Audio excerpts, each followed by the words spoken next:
Everyone, welcome to my channel.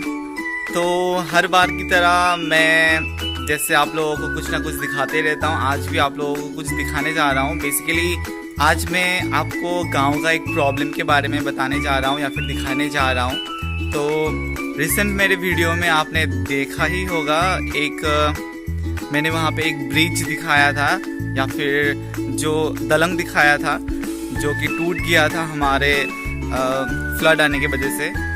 तो आज हम लोग उसको रिपेयर कर रहे हैं, बांस के एक पुल बना रहे हैं ताकि दो छोर है वन साइड टू अनदर, तो उसको हम लोग जोड़ने की कोशिश कर रहे हैं। तो आपको मैं दिखाऊंगा आज कैसा करते हैं हम लोग, बांस के पुल कैसे बनाते हैं। तो इस वीडियो को एंड तक ज़रूर देखें। यही वो पुल है जिसके बारे में मैं बात कर रहा था। मैंने दिखाया था आपको कि ये टूट गया था हमारे रिसेंट फ्लड आने की वजह से। तो ये एक बेसिक प्रॉब्लम है गांव में कि अगर आपका ये दलंग होता है तो दलंग के सामने जो मिट्टी होती है वो ड्यू टू पानी के बहाव के कारण ये टूट जाता है। जैसे आप देख सकते हैं ये हमारा दलंग था, तो उसके पास में जो मिट्टी था वो जिससे कनेक्ट हो रहा था दलंग, वो एक्चुअली पानी के बहाव से टूट गया।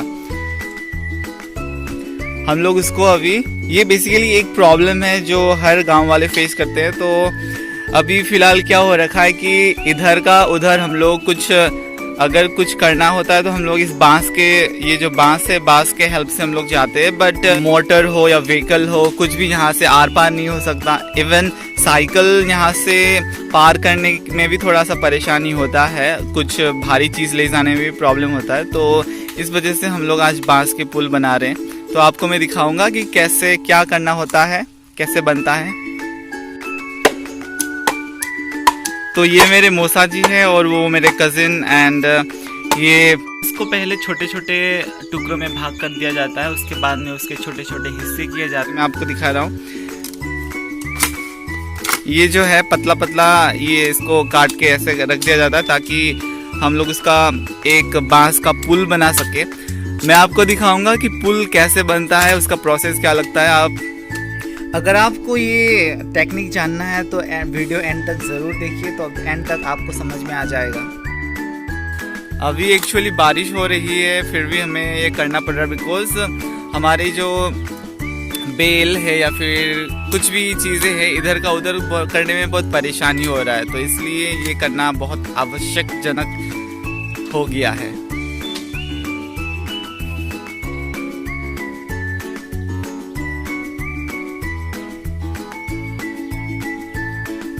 ये जो बांस काटने होते हैं ना, बांस काटने का मैं आपको टेक्निक दिखा रहा हूँ कैसे काटना होता है। वो जो आँख होता है ना, ये मैं आपको दिखा रहा हूँ, आँख किसे बोलते हैं।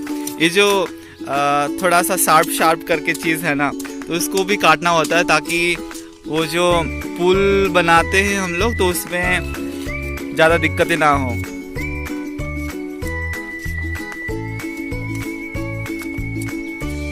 पहले उसके लेंथ को हम लोग जोक लेते हैं, जोकने के बाद में हम लोग उसको ऐसे करके इक्विपमेंट से उसे काट देते हैं। बेसिकली उसे आरा कहते हैं।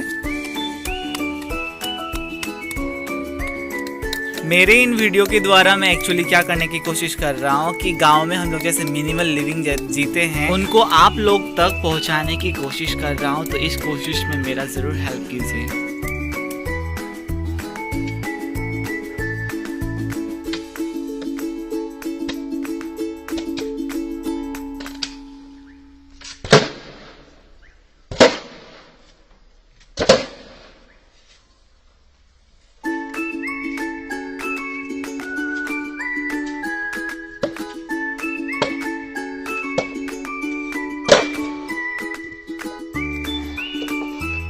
वैसे गांव में रहना बहुत अच्छा होता है, पर गांव का जो प्रॉब्लम है वो बहुत दुखदायक होता है। जैसे फ्लड की वजह से फिर ये ब्रिजेस टूट जाना और फिर से ये बनाना, रिपेयरिंग करना, बहुत झमेला है दे।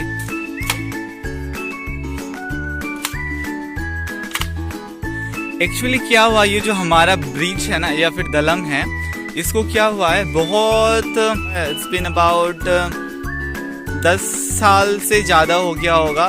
पहले ये आया था, उसके बाद में मतलब आया था, मतलब दिया गया था, वो भी बहुत चापलूसी करना पड़ा या फिर ऐसे, बिकॉज हमारा जो घर है थोड़ा अंदर है और यहाँ तक गवर्नमेंट से चीज़ें आते हैं, ऐसा नहीं है कि नहीं आता है, बट आते आते यहाँ तक कुछ भी नहीं मिलता। ऐसा होता है ना कि ऊपर से थोड़ा बहुत आता है, फिर नीचे वो लोग छाननी से छान लेते हैं, छान के जो हमें फिर नीचे वाले जो एकदम ग्राउंड लेवल में जो रहते हैं उन्हें थोड़ा कुछ ही मिलता है। तो समझ ही गए होंगे मैं क्या बोल रहा हूँ। तो वही बात हुआ है यहाँ पे बेसिकली। तो हर साल यहाँ पे यही होता है। रिसेंटली हमने यहाँ पे मिट्टी भी डाला था, पर मिट्टी पानी के बहाव से अभी सारा मिट्टी तो बह ही गया, कहाँ रुकेगा।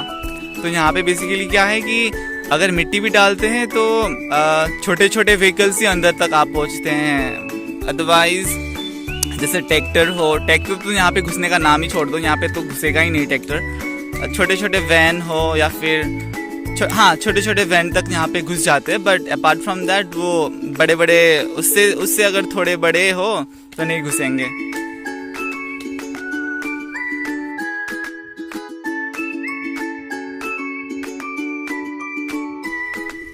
तो हमारा ये जो काम था कल तक अधूरा ही रह गया, बिकॉज ज़्यादा बारिश होने के कारण हम कर नहीं पाए। पर आज हमने क्या काम पे लग गए एंड अभी हम लोग इसको बुनाई कर रहे हैं। आज का जो टेम्परेचर है बहुत हाई है और मैं आपको दिखा रहा हूँ कि इसको कैसे करना है बुनाई। तो बेसिकली क्या करना है, यहाँ पे हमने क्या किए, 4 हमने बड़े से बांस लिए हैं ताकि हम इसको अच्छे से बुन पाएँ। तो मैं आपको दिखाऊंगा कि बुनना इसको कैसे बुनते हैं, ठीक है। तो ये मेरे मौसा जी फ़िलहाल अभी बुनने की कोशिश कर रहे हैं, उन्होंने 2-3-4 बुन लिया है। तो यहाँ पे कुछ बेसिक टेक्निक्स लगता है ये बुनाई करने के लिए। एक बार नीचे से करना होता है, एक बार ऊपर से करना होता है, सच दैट वो दोनों या फिर वो जो बांस है अच्छी तरह से वो क्या हो जाए, खाप खा सके। हाँ, असामीज़ में अगर बोलूँ तो वो खाप खा सके बोलूँगा ना। तो बेसिकली हम लोग जो कर रहे हैं ये बुनाई, हम लोग ये डबल लेयरिंग का कर रहे हैं। बिकॉज क्या होता है कि डबल लेयरिंग करने से वो थोड़ा स्ट्रॉन्ग होता है और सच दैट ये ज़्यादा लॉन्ग टर्म तक टिके। और ये जो है ना, ये बेसिकली हम लोग ये इसे लॉक कहते हैं। क्यों लॉक कहते हैं? बिकॉज वो जो हमारा वो जो बुनाई कर रहे हैं हम लोग, उसको यहाँ पे लॉक कर दिया जाता है। कैसे? अगर हम इसका यूज़ करते हैं तो वो हमारा बांस जो है वो लॉक हो जाता है, सच दैट ये अपना प्लेस इधर उधर ट्रांसफ़र नहीं कर पाए। तो इस वजह से उसे लॉक कहा जाता है और ये करना होता है बिकॉज वो जो बांस है अदरवाइज वो डिस्प्लेस हो जाएगा मूवमेंट के वजह से, इसीलिए इसे लॉक कहते हैं और इसका यूज़ करना बहुत इम्पॉर्टेंट होता है।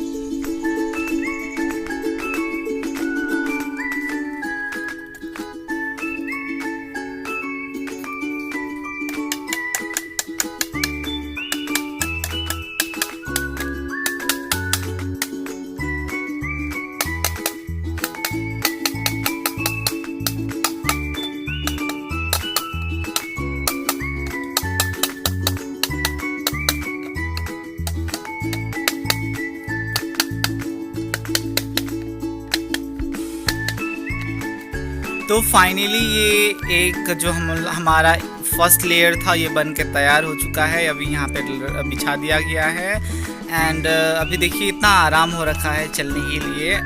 और दूसरा जो लेयर है वो शायद से कल नहीं तो शाम को बनाएंगे। और अगर आपको ये वीडियो अच्छा लगा तो लाइक ज़रूर करिए, शेयर भी ज़रूर करिए एंड अगर आप मेरे चैनल में नए हैं तो सब्सक्राइब ज़रूर करिए and thank you so much for watching.